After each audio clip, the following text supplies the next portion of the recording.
नमस्कार, माझे नाव सानिका संतोष करपे. माझ्या सहकारी मैत्रिणींचे नाव सानिका देसाई, अमृता तुळसुलकर व सेजल गावडे. आमच्या गटाचे नाव अलेक्झांडर ग्रॅहम बेल हे आहे.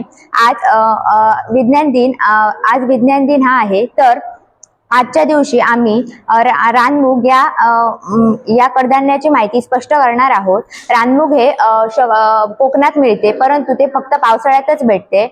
याची पावसाळ्यात खूप प्रमाणात स्वतःहून रुजून येतात व त्यांना 3 पाने असतात. त्या 3 पानांच्या मध्ये एक पिवळ्या रंगाचे फूल असते व त्याच्या बाजूने शेंगा येतात. त्या शेंगांना बारीक कुस असतात व ते मूग व त्याचं कंदमूळ हे खूप उपयुक्त असतं.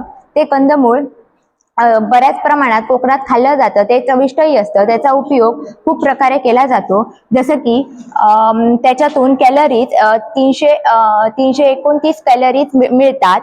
तर प्रोटीन्स 23 ग्रॅम भेटतात. फॅट्स 1.2 ग्रॅम भेटतात. कार्बोहायड्रेट्स 57.7 ग्रॅम भेटतात. फायबर्स 15 ग्रॅम भेटतात. व्हिटॅमिन सी 3.5 मिलीग्रॅम भेटतात.